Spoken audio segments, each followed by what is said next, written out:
What's going on, everyone, and welcome back to my YouTube channel. My name is Hector, and this is where we talk about tech tips, news, and reviews. Just a little reminder, if you haven't yet, hit the like, subscribe, and smash that bell notification icon. That way you can get notified each time I release a video. Now, if you've seen my last video, you'll know that we talked about RAM, the operating system, hard disk drive, and solid states. If you haven't yet, I'll leave a link down in the description area. Anyways, the reason I bring up the last video is because I received a bunch of DMs specifically about storage drives. So I decided to make a video about the top 3 storage drives that you can buy for your PC or laptop. That way, if you're upgrading or buying a new PC, you'll know what to consider before buying it. Stick around to the end of the video because I'm going to share with you a storage drive that takes speed to the next level. Let's go.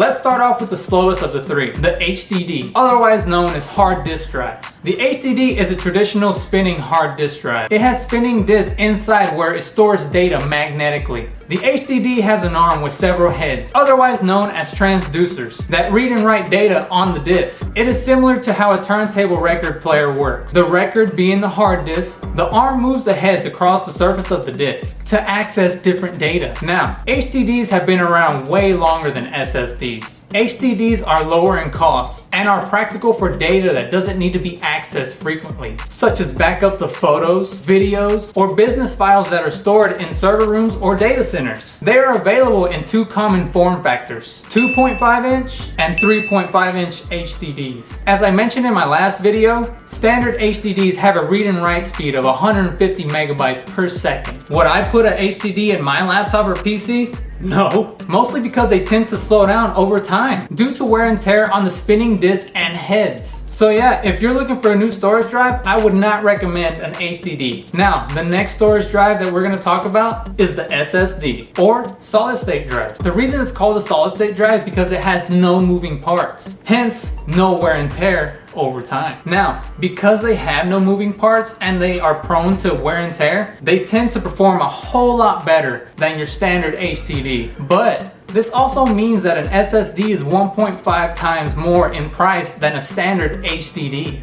But with time, your standard SSD is becoming cheaper. I'll leave a link in the description area to the SSD that I recommend. Did I mention that your standard SSD can hit up to 500 megabytes per second? Now, would I recommend this storage drive? You bet I would. No one should settle for an HDD. I don't even know why companies still put those in laptops. On another note, the next storage device is in a league all on its own. Now, if you've been keeping up with my videos, I'm pretty sure you know what an HDD and an SSD looks like, but just in case you haven't, they're right here. This is your standard HDD, and just a reminder, it hits speeds of up to 150 megs per second. This is the SSD that I recommend, and it hits speeds of 500 megs per second. But the next storage device is in a league all on its own when it comes to speed. I didn't have time to go out and buy one, but here's a picture of an NVMe M.2 drive. The what? Non-volatile memory express M.2. Now,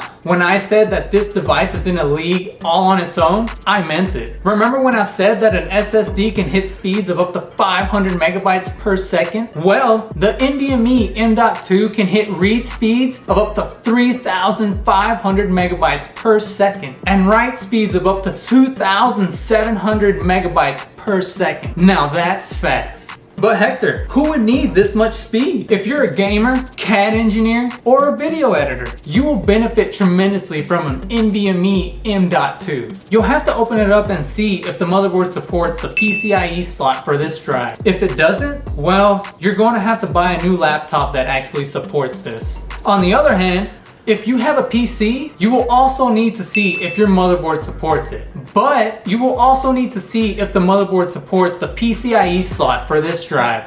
If it doesn't, all you need to do is buy an adapter and you should be ready to go. Now, let's recap. Would I go for an HDD or hard disk drive? No, they are too slow and wear down over time. These drives just need to stay in the data centers. And what about the SSD? I would recommend these to everyone, whether it's business, school, programming, web developing, and gaming. Everyone by now should be using a solid state. And finally, the NVMe M.2. If you're willing to pay more than all of the options that I mentioned, why not? With read speeds of up to 3,500 megs per second and write speeds of up to 2,700 megs per second, that sounds pretty good to me. All you gotta do is make sure that your computer has the capabilities to support it. And that about wraps it up for this video. A big thanks goes out to everybody who has made it this far. If you know anyone that is having tech issues, like the ones that we've been talking about in the past videos, send them over to my channel or share my social media information with them. I'll leave links down below in the description area. And also, don't forget to like, comment, subscribe, and smash that bell notification icon. That way you can get notified each time I release a video. If you're having tech issues, like and subscribe. If you can't understand a word your IT guy is saying at work, like and subscribe. Or if you just want to watch me on replay while you're at lunch or laying in bed, like and subscribe. I'll see you guys next time.